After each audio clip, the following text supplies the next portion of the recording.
SHEDEUR Sanders entered his rookie season with every structural disadvantage a young quarterback can face, but none more damaging than JEUDY.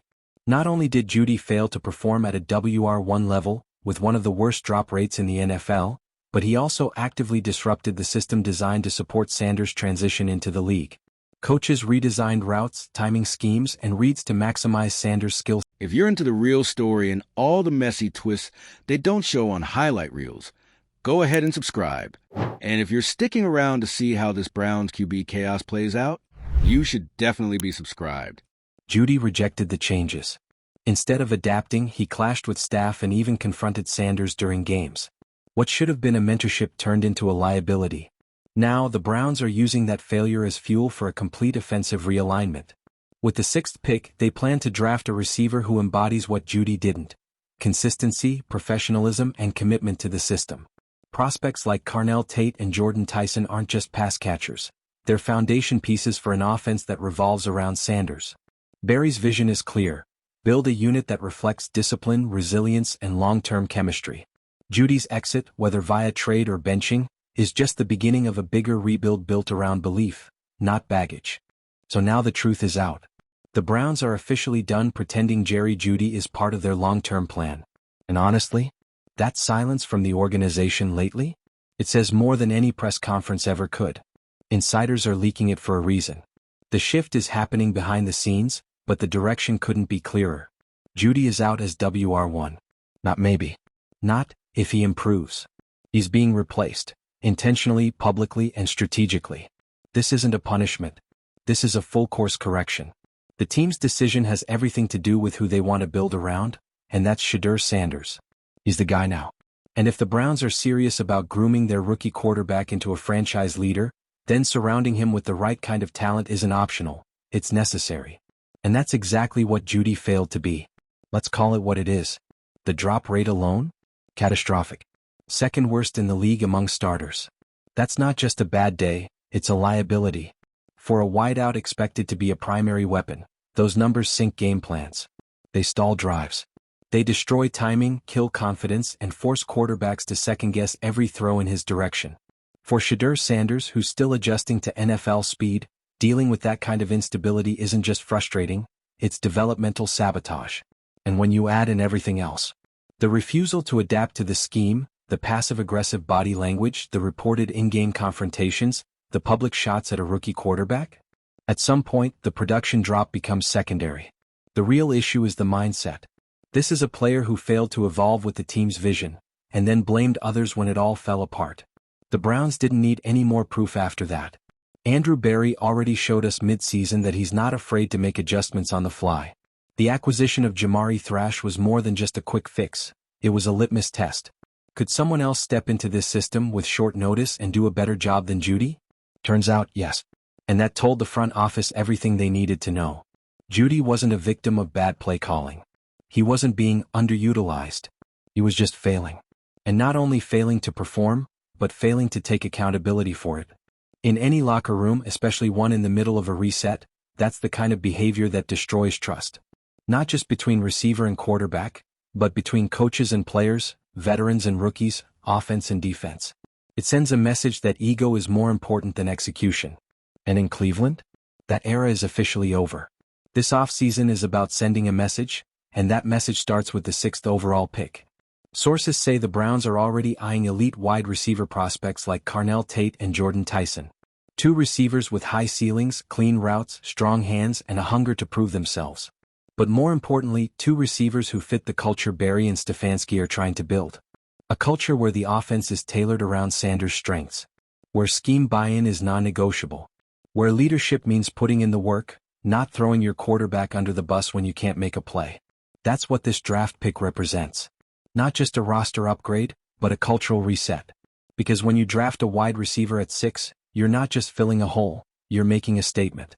You're saying, we're done with the drama, the excuses, the missed opportunities. We want someone who catches the ball, moves the chains, and builds chemistry with the quarterback. And really, what's more important right now than protecting SHEDEUR Sanders? He's the most valuable asset this franchise has. The offense is literally being shaped around him. He's the player the Browns want to grow with for the next 10 years. That only works if you give him the right tools. reliable weapons, mature leaders, receivers who are in sync with him, not in conflict. JEUDY did the opposite. He resisted. He clashed. He flailed under pressure and then redirected it. His public criticism of Sanders wasn't just tone-deaf, it was a direct violation of every unwritten rule in a professional locker room.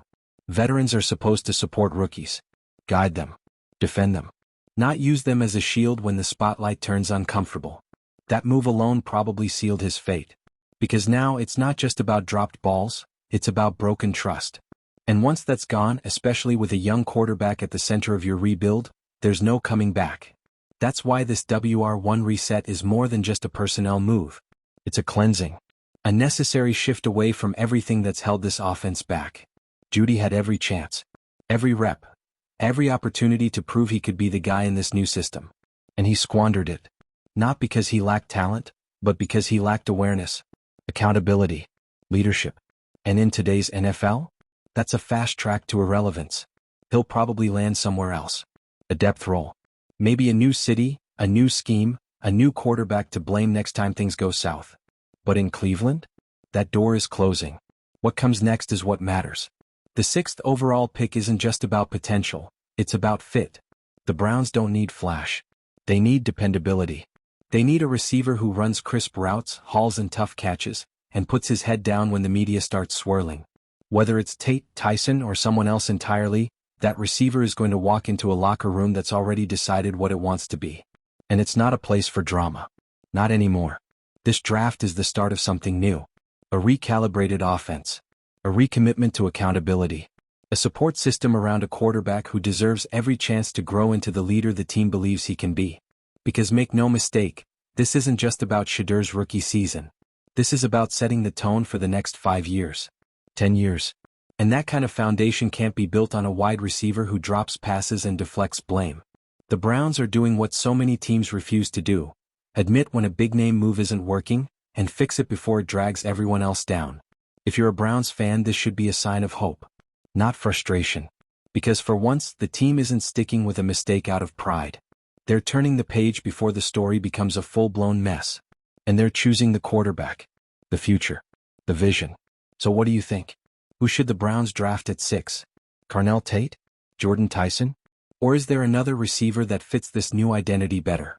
Drop your thoughts in the comments, hit like if you're ready for an actual WR1 who catches the football, share this with anyone who still thinks JEUDY deserves another shot, and subscribe to stay locked in on the Browns' biggest offseason in years. Because the JEUDY chapter is closing fast, and the next one? It just might be the start of something real. And here's where it gets even more telling. This entire situation has pulled the curtain back on the Browns' real priorities. Because when you look at how they're handling the Jerry Jeudy fallout, what becomes clear is that this front office finally understands what's at stake. They're not interested in salvaging a player who's made himself a distraction. They're not tiptoeing around locker room politics or trying to save face on a failed investment. They're not holding out hope that a problematic vet will miraculously evolve into a leader next season. They're done. This isn't damage control. It's decisive action. And in a league where inaction destroys seasons, that matters. JEUDY was supposed to be a key piece. That's what makes all of this sting even more. He wasn't brought in to be a depth guy or fill a gap. He was supposed to lead the wide receiver room. He was supposed to be the stable veteran presence that helped SHEDEUR Sanders acclimate to the league. He was supposed to set the tone. Instead, he fractured it. What we know from insiders paints a bleak picture. JEUDY resisted the new system from the beginning. Not outwardly at first, but it was there. The lack of engagement in meetings. The passive-aggressive body language on the sidelines. The unwillingness to adjust his play style to fit the structure built around Sanders. And then it turned confrontational. He reportedly called out Sanders during games. Not in a constructive, hold your teammate accountable kind of way. In a deflecting, this isn't my fault kind of way. It wasn't just tension, it was straight-up defiance. And when you pair that with his on-field regression, second worst in dropped passes among all starting receivers, it's impossible to overlook the damage. Those drops weren't random. They weren't unlucky. They were the byproduct of someone who wasn't locked in. The kind of player who thinks the job is done when he beats the coverage, not when he finishes the play. And once he took his frustrations public, calling out SHEDEUR Sanders in an interview for the team's struggles, that's when it crossed the line from underperforming player to toxic presence. In any NFL locker room, there's an unspoken rule: Protect the quarterback, especially if he's young, still learning, still adjusting to the pace of the game. If you're a veteran, your job is to take pressure off your QB, not put it on. Jeudy did the opposite. And let's be real, there's no coming back from that. You don't throw your rookie quarterback under the bus and expect to be embraced by the team again. That kind of move breaks trust across the board. That's why the Browns are pivoting hard. They're not just looking to replace Jeudy. They're looking to upgrade the entire dynamic. Enter the 6th overall pick. Whether it's Carnell Tate, Jordan Tyson, or another high-level receiver prospect, this pick is going to define how the Browns build around SHEDEUR. Because this isn't about individual talent anymore. It's about fit, chemistry, and alignment with the team's philosophy. They want someone who runs sharp routes, yes.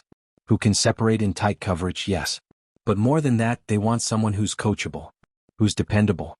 Who doesn't flinch when the ball's in the air or when the team's down by 2 scores and needs a conversion on 3rd and long.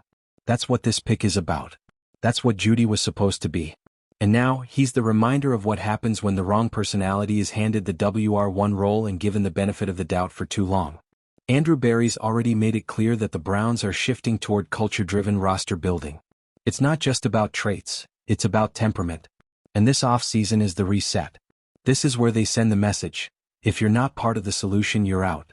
And this is what makes the Jeudy situation so defining. Not because of his talent, he's still a decent player on paper. But because of how clearly he didn't fit the direction the team was headed. If he had simply underperformed but stayed quiet and tried to improve, he'd probably still be in the mix. But his refusal to adjust, paired with his willingness to publicly deflect, made the front office's decision that much easier. The Browns don't need that kind of energy. They don't need the finger-pointing. They don't need the drama. They need players who believe in the mission.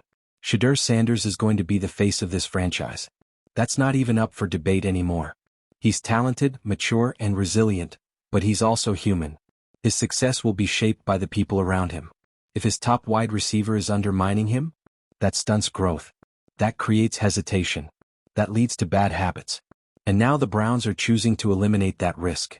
That 6th pick is going to a player who, from day one, understands the assignment. You are here to catch the ball, build chemistry, and support your quarterback. Period. You are not here to make headlines unless it's on the stat sheet. You are not here to challenge the system because it's not tailored to your style. And you are absolutely not here to shift blame when things go south. That's how you build an offense that lasts. That's how you build something real. The Browns aren't just drafting for need, they're drafting for stability, for trust, for accountability. And honestly, that's the kind of clarity this team has been missing for years. Jeudy's exit, however it officially plays out, whether by trade, release, or quiet fade into the background, isn't a mistake. It's the result of a team finally standing up for its values. Finally putting performance and professionalism ahead of potential and excuses. If the Browns follow through on this, if they draft the right receiver and give Sanders the foundation he needs, this could be a turning point not just for the offense, but for the entire organization. And if that's the final legacy of Jerry Jeudy in Cleveland, a cautionary tale, a locker room fracture, the guy whose exit finally sparked a culture reset, then so be it. Because at some point, a team has to stop making excuses for potential. At some point, it has to stop coddling players who think they're untouchable, even when the production doesn't back it up. At some point, it has to stop sacrificing the locker room to keep one name on the depth chart. That point? The Browns just reached it. And what's wild is how preventable all of this was. Jeudy wasn't handed a toxic situation. He was given a platform. A clean slate. A quarterback who trusted him early. A coaching staff that tried to get him involved. A front office that waited, probably longer than it should have, hoping he'd turn it around. He didn't. And when the time came to lead, to guide a rookie quarterback through the chaos, Jeudy chose self-preservation over leadership. He didn't just drop passes. He dropped the ball when it came to doing his job off the field. That's why the Browns are done. Because they've finally accepted something every good team eventually has to learn. You can't build around players who don't want to be built with. This isn't just about SHEDEUR Sanders' development anymore. This is about organizational accountability. About setting a new tone. About drawing a hard line between what's acceptable and what isn't, no matter how talented a player once was. It's about setting a standard. And Jeudy fell short of it at every level. Let's talk about that 6th overall pick again, because that's where the Browns' eyes are locked right now. They're not just looking for a flashy rookie with a highlight reel and combined stats. They're looking for someone who can walk into that building and buy in immediately. Someone who wants to be part of a team. Someone who wants to grow with the quarterback, not blame him when things get rough. Carnell Tate fits that bill. Jordan Tyson does too. These guys have the tools, yes, but more importantly, they have the temperament. They're not looking to hijack a system. They're looking to elevate it, to earn trust, to win snaps, not by reputation but by effort and execution. That's what makes this such a pivotal moment for Cleveland. Because the JEUDY saga isn't just ending, it's teaching. It's highlighting everything this team doesn't want moving forward. The new WR1 won't be chosen just because of physical ability. He'll be chosen because he fits a vision, dependable, focused, and locked in on helping SHEDEUR Sanders succeed. That's the core. That's the future. And let's be honest, there's no room for baggage in that equation. Because what happened this past season was toxic. Drops were bad. But the bigger issue? The erosion of trust. The way teammates started seeing JEUDY not as a contributor, but as a destabilizer. The way the offense lost rhythm because one of its key pieces was actively working against the system. No team can operate with that dynamic. Especially not one with a rookie quarterback at the center. And now the Browns are resetting that dynamic from the top down. That means bringing in players who lead by example. That means reshaping the wide receiver room with guys who don't wilt under pressure. That means sending a message to the rest of the locker room. If you're not part of the solution, you're replaceable. And yes, this is exactly what should have happened years ago, when similar situations dragged on too long and cost the Browns more than they ever admitted publicly. But now, there's no dragging this out. They're making the cut. And they're making it count. Because this isn't about one position. It's about a shift in mindset. A team that used to tolerate mediocrity is now demanding consistency. A team that used to protect underachieving veterans is now prioritizing young, hungry leaders. A team that used to flinch when drama surfaced is now confronting it, head-on. And the result? For the first time in a long time, the Browns are actually building towards something. Not just talking about culture. Not just floating buzzwords and pressers. But making real decisions that show exactly who they're backing and where they're going. They're backing SHEDEUR Sanders. They're investing in stability. They're closing the door on anyone, including JEUDY, who gets in the way of that vision. So what happens next? Best case, the Browns draft their WR1 of the future. He clicks with Sanders early. They grow together. The offense finds rhythm. The locker room finds clarity. And the entire identity of this team starts to shift. Worst case, the new receiver needs time to develop. But even then, the message is clear. The Browns are no longer building on shaky foundations. And if a player can't handle that, they're out. Either way, JEUDY won't be around to see how it plays out. Whether he's traded, cut, or just phased out of the offense entirely, his chapter in Cleveland is over. Not because he lacked talent, but because he lacked awareness, discipline, and the ability to take ownership when it counted most. And in this league, that'll sink you faster than a busted route ever will. What makes this whole situation even more wild is just how quickly it spiraled once the cracks became too obvious to ignore. There was no scandal, no meltdown on the sideline caught on national TV, just the slow, public unraveling of a receiver who never adapted, never stepped up, and then had the nerve to blame the rookie trying to carry the weight of the franchise. That's the part that still gets people heated. You've got a young quarterback in SHEDEUR Sanders who's trying to learn the pro game in real time. He's facing elite defenses. He's getting hit, pressured, picked apart by media narratives, and still showing up week after week trying to lead. And instead of lifting him up, JEUDY made himself another problem Sanders had to work around. It's not just bad leadership. It's self-sabotage. JEUDY had the chance to be a mentor. He had the platform to be a stabilizing force. But he chose to protect his ego instead of the locker room. And now, he's being replaced. Not gently. Not quietly. The Browns are using a top 10 pick to make it very clear. We're not doing this again. The next WR1 won't be someone who needs to be coddled. He won't need motivational tweets or sideline therapy. He'll show up, run the right route, catch the ball, and keep his mouth shut when things don't go perfectly. And when SHEDEUR takes a hit or misses a read, he'll encourage, not embarrass. That's the difference. Because what Cleveland is building now isn't flashy, it's functional. And that's exactly what it needs to be. They're no longer in the business of selling hope based on potential. They're looking for players who deliver. Players who show up in the fourth quarter. Players who, when things get ugly, don't fold or deflect, but double down and fight. JEUDY didn't fight. He folded. And if anyone in the building still had doubts, his public comments about Sanders sealed it. You can't walk that back. You don't get to be WR1 after you make the rookie quarterback your scapegoat. Not on this team. Not under this regime. So here we are. The Browns are about to spend their highest draft capital in years on someone who can finally do the job Jerry Jeudy couldn't and wouldn't. And that's not just a roster move. That's a culture shift. If you're here for it, drop your take in the comments. Do you think the Browns finally got it right? Who should be WR1 next season? Smash that like button if you've had enough of the drama and you're ready for Cleveland to start catching passes and catching wins. This offense is about to grow up. Jeudy just didn't grow with it.